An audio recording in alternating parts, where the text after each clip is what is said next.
We don't have to wait. We don't have to wait anymore. And you see here, clean start from all 6. Cruz looks like a nice push there out of lane 4 from MIT. MIT going to make it difficult as Deauville looks to continue, having a nice run. They won their semifinal yesterday, as did MIT.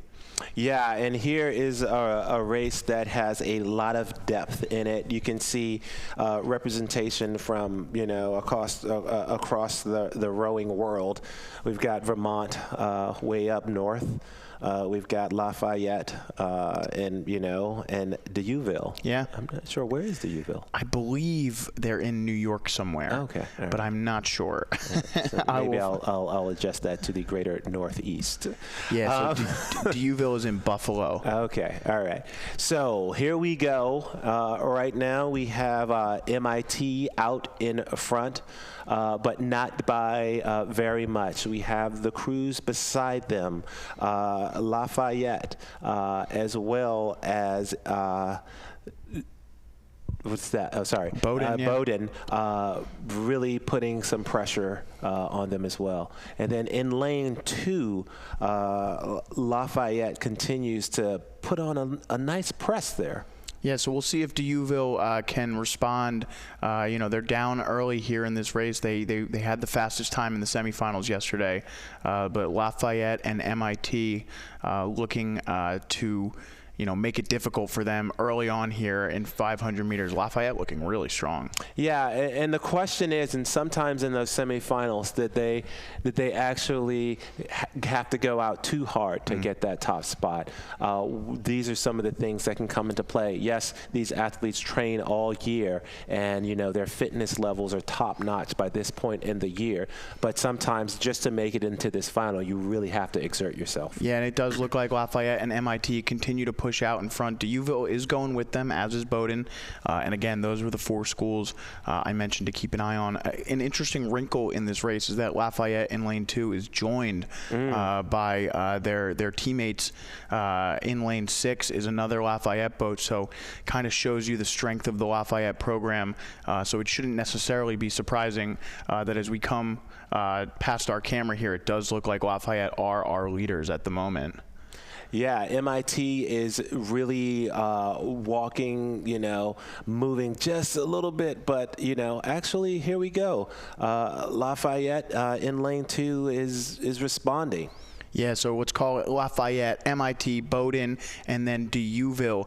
Deauville is in 4th place at the moment, but still a really close race. And look at Lafayette; they're trying to take this thing away. Yeah. Often Cruz. We've talked about strategy before. Often Cruz will make moves at the 500, the 1,000, and the 500, and then the sprint somewhere between 300 and 250. It looks like Lafayette has decided to make a move and see who's going to come with them.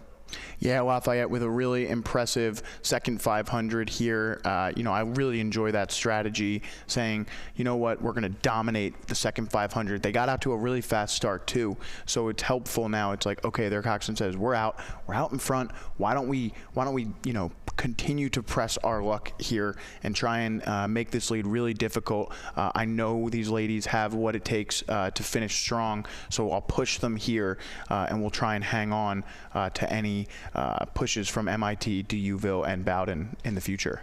Yeah, right now they're looking really good.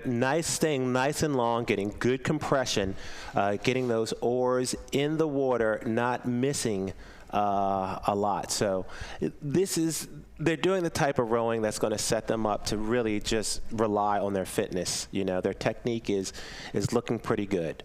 Yeah, so they continue to press their lead. It looks like now they have open water on the rest of the crews as they enter into that third 500.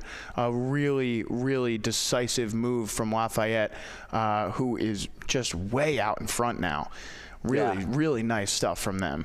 Yeah, they just really put down the hammer at that second 500 and said, okay, it's go time. So this is another thing that we've been talking about. Again, this Lafayette crew, their coach may have been playing a little bit of some gamesmanship there, knowing that they didn't necessarily have to row their fastest race in the time trial or in the in the semifinal in order to get in. So he said, hey, take it, at your speed, so that tomorrow we're really fresh and we know the race plans of the other crews. And wow, Lafayette with a really dominating race after some really competitive semifinals yesterday.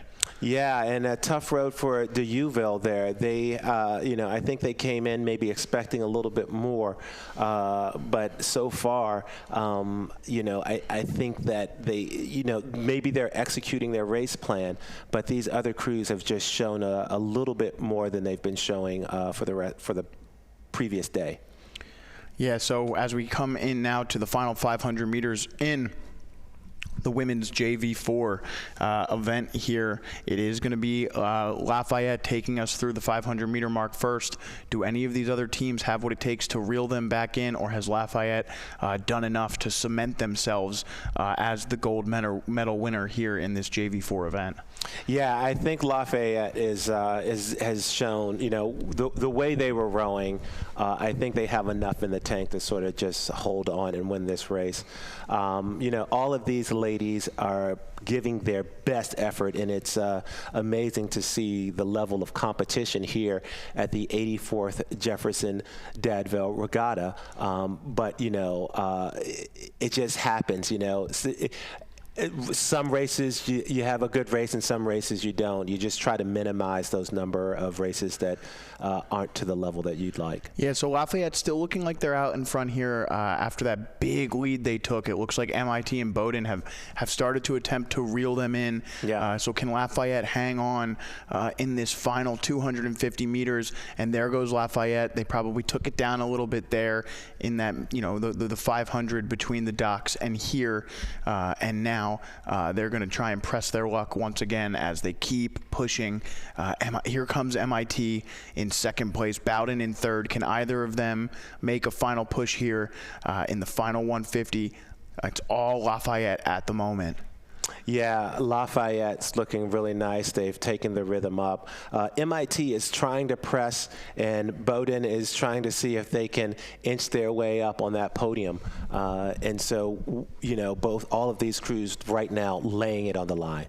Yeah, and here comes the final 10 strokes now for the crew from Lafayette. I'm excited to see how these ladies react when they cross the finish line, because it does look as though they have the gold in their hands, and it will be in the JV4 as MIT makes a final push. It's not going to be enough here at the end. Lafayette did enough in that middle 1,000 to take this event, and they will win. And it is Lafayette for the gold in the women's collegiate JV4. You can see the coxswain just look over her head a little bit to see where those other crews were. And there you go. I love that Bowdoin rode all the way through there, finishing up to the last stroke.